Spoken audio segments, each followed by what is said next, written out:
America's not perfect. We have our flaws, our healthcare system, our education system, infrastructure. Just today, I found out that my kid's school had a threat that they are trying to figure out. They're going through and searching students and that kind of thing. It's a scary thought being a parent in 2024, sending your kids to school and worrying are they going to come home at the end of the day. So there's a lot of things that we have to work on and get better at. And there's also a lot of people out there who don't think that that's possible. There's a lot of people out there that would rather see the system burn than to actually try to fix it. January 6th, 2021, the insurrection that happened at the United States Capitol, it wasn't an insurrection of people who thought Donald Trump won and that's why they were attacking the Capitol. The people that were attacking the Capitol came there to attack the Capitol because they want to see the system burned to the ground. There were people at that rally and that marched to the Capitol that honestly thought that Donald Trump won and felt they were being disenfranchised, but most of those people left when they saw what was starting to happen. Lately, I've been posting a lot of videos talking about this topic of politics and the election coming up and focusing heavily on Donald Trump and Kamala Harris. But honestly, it's not really about Trump and Harris. Not really. Donald Trump's got a lot of flaws. He's a very despicable human being. But the reason that he won in 2016 wasn't because his policies. And everybody that's walking around and they're pointing out Trump's policy flaws and where he's got issues, that's not doing it any good at all. And the reason that's not doing any good at all is because there is a large group of people that support him, not because they want him to win, but because they want the system to burn to the ground. We would have called them anarchists years ago. Recently, QAnon. These are people that don't care. In the words of Alfred from Batman, the best Batman movie, some people just want to watch the world burn. And that's the case now. We are seeing millions of people that don't care about policy. They don't care that Donald Trump's economic policy is tariffs and nothing more because he doesn't understand the economy. They don't care that the people coming across the border, the southern border, that is not as big of an issue, that they aren't coming to kill you. They don't care that people aren't eating cats and dogs in Springfield, Ohio. They just want to see the system burn to the ground because they don't think it's salvageable. And you have to ask yourself, why don't they believe it's salvageable? Why have they completely given up? Now, some of them are trolls. You've got Russian bots that are involved in this mix. You've got people that traditionally would be people posting on 4chan that would be out there just trolling the hell out of people for fun because they get lols from trolling people. And then you got the people that have jumped on that bandwagon and that have truly given up, that really believe that the government that we have in place is not worth having in place. That truly think that the best way to fix the system is by burning it to the ground. And those people are wrong. Because honestly and truthfully, regardless of what you think about the 2016 election or 2024 election, slip up, the fact of the matter is, if you get out there and you research your candidates, you research the policies, you push your local representatives, your state representatives to do the right thing. If you get involved, if you really pay close attention to what's going on, things can get done. Just in the 20th century, where we were at the beginning of the 20th century to where we wound up at the end of the 20th century, we did some amazing things that nobody, if you would have told people in the 19th century these things are going to happen, nobody would have believed it. Or very few people. There would have been some hopeful people. But things like getting women the right to vote and improving healthcare and the civil rights movement, the things that we did in the 20th century, going to the moon, the scientific exploration, and the way that we advanced humanity for the better. Those are things that nobody would have thought possible, that we were able to accomplish because the people stood up, the people said, this is what we need to do. And it's all about getting the right elected representatives in there. It's all about paying close attention and running for office yourself, participating in the process. I think a lot of people are worn out. A lot of people are tired at this point. They are exhausted after 9 years of the same back and forth bullshit. And they see Donald Trump and they see Kamala Harris, and all they see is, we want the system burned to the ground because it's not salvageable. I've gotten comments on some of my videos recently from people that I've gotten from both sides of the aisle, but and some Russian trolls as well.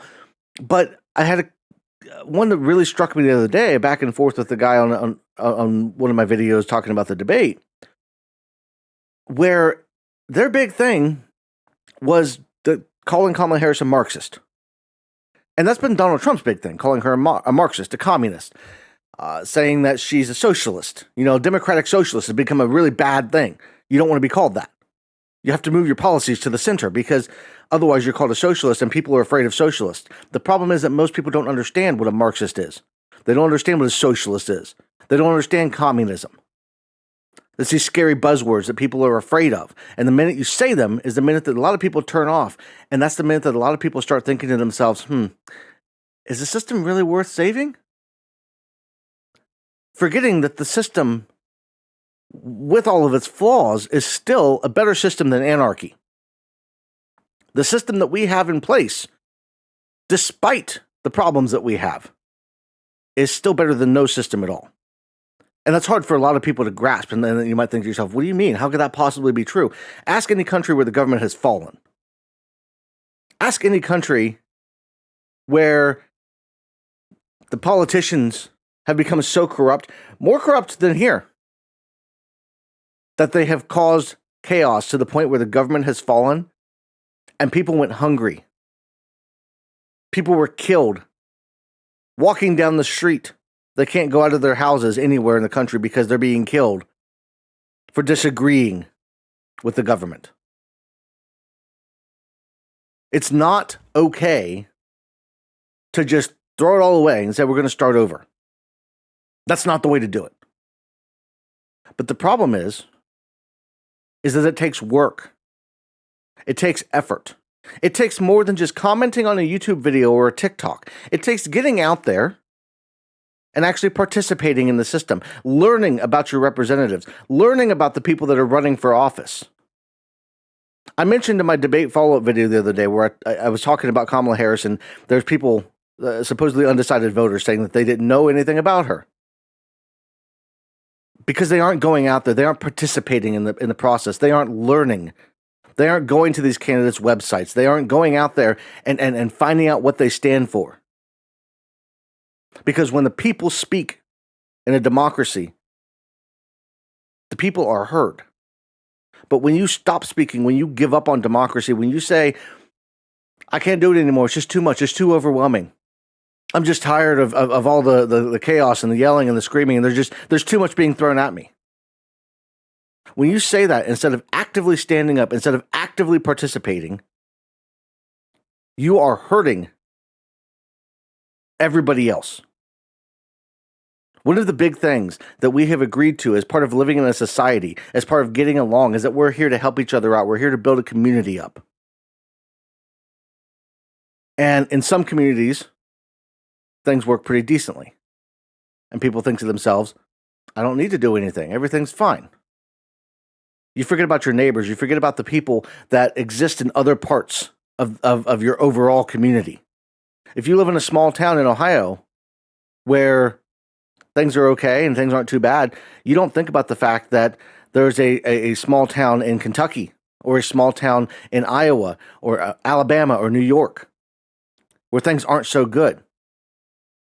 You don't think about the fact that we are supposed to be here for each other, that we are supposed to help each other out.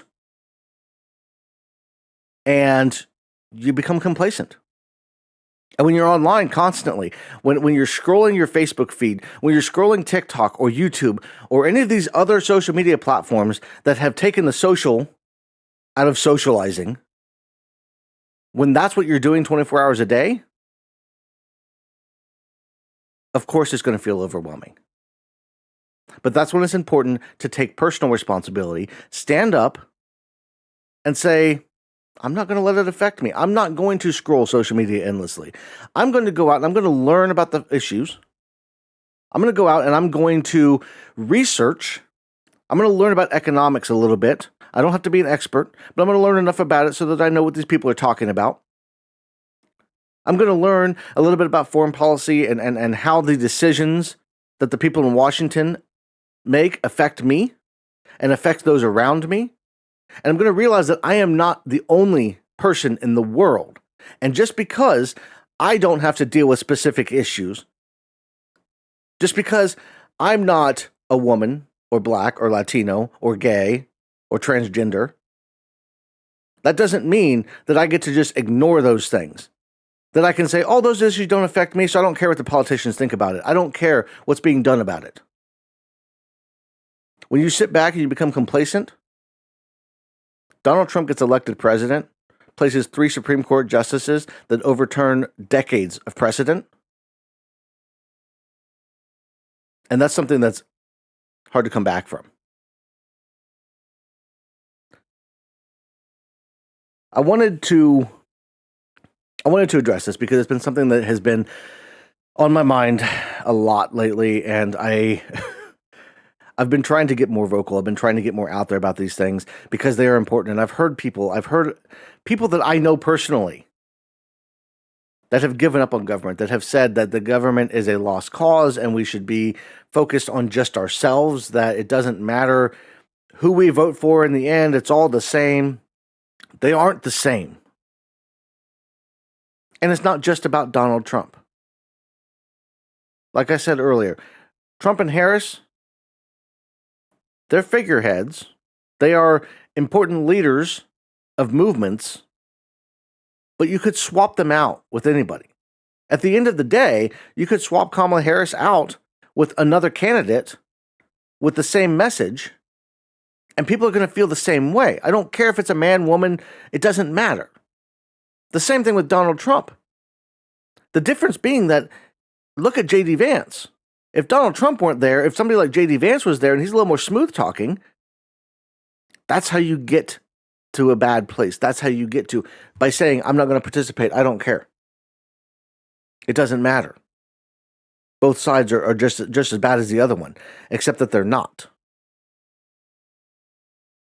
And then participation in the system and participation in the process is the only way it gets better. If you don't like Kamala Harris's I can't think of the deal. This is what happens. If you don't like Kamala Harris's policy positions, get out there and get vocal and talk about it. And if enough people stand up and say, I don't want this to happen, guess what? For most things that she wants to do, she's going to pass through Congress. And even the things that she's not, if enough people scream about it and yell about it, Joe Biden's done the same thing. Look at the policy and the stance on Israel and Palestine and the Middle East. The louder people have gotten, the more things have started to change. Now, it's never going to be perfect, but we have to strive for perfection. That's what the United States is about. That's what makes us great. It's not that we're perfect. It's that we constantly strive for it. We constantly say, we can get better. We can do this. You know, when in America, when did we stop saying we can achieve this? You know, at what point did we decide that some problems are just too big for us to overcome? If problems like that are too big for us to overcome, why bother trying to cure cancer? Why send a man to the moon or Mars? Or a woman? You know, why do these things? I would highly encourage you to go and listen to John F. Kennedy's moon speech, because I think that there is a lot said in that speech, and especially when he starts talking about these things that are difficult, these things, why do we do these things? Why do we strive to get better? Why do we look at the hard things, at the difficult things? Why do we want to try to improve education? Why do we want to try to improve medical care? We don't do them because they're easy to do. We don't sit back and say, what's the simplest thing we could possibly do? We do them because they're hard, because there's a challenge, and we are built to overcome challenges. And the best thing you can do is say, that's a challenge. I'm going to overcome that. We're going to figure this out. And right now, the challenge to overcome is Donald Trump and the MAGA movement. To overcome this idea of anarchy, to overcome this idea of we need to burn the system to the ground. Because burning the system to the ground is not the answer. And once we get rid of that movement, our next challenge is how can we improve? How can we get better so that this doesn't happen again? How can we make the lives of all Americans better? And inadvertently, how can we make the lives of everyone around the world better through that? Because when America is strong, we are able to step out and help other countries. And no, we're not perfect. We make mistakes and we've done some stupid shit. But at the end of the day, the goal should always be to improve lives and make things better. So that's all I've got for this video. It's probably a little longer and maybe a little bit more ranty than normal and a little bit more serious than some of my recent stuff, but it's because it's important. You know, this idea of anarchy, this idea of we need to burn the system down is not one that's going to fix anything or make anything better. And if you have made it this far, let's say you are a Trump supporter that's watching this far in the video, you're hate watching or whatever, and you're thinking to yourself, well, I thought I supported Donald Trump for policy, but maybe I don't. You know, really evaluate what you're supporting, because Donald Trump doesn't have any policies, MAGA doesn't have any policies outside of Project 2025. And those are some really bad things for us as a nation and for individuals. And if you want your life to get better in the next 4, 8, 12, 16, 30 years, you know, if you want your life to improve over that time, then you need to pay close attention to who you're voting for and what the outcome of that is going to be. Because it's not facetious to say that if Donald Trump gets elected, things get much, much worse for everybody for the next century. It'll take a long time to recover from the damage that's about to be done. And that is a lot worse than trying to tweak some economic policy or some education policy with somebody who actually cares about democracy and freedom. So I want to thank you all for watching. I want to hear your comments down below. If you are attacking me, ad hominem attacks on me or other people in the comment section, those comments are going to go away. But I want to hear your true, genuine thoughts. And let's have a discussion and let's talk about this. And let's move forward and try to make things better for everybody. So everybody have a great rest of your day, and I'll see you in the next one.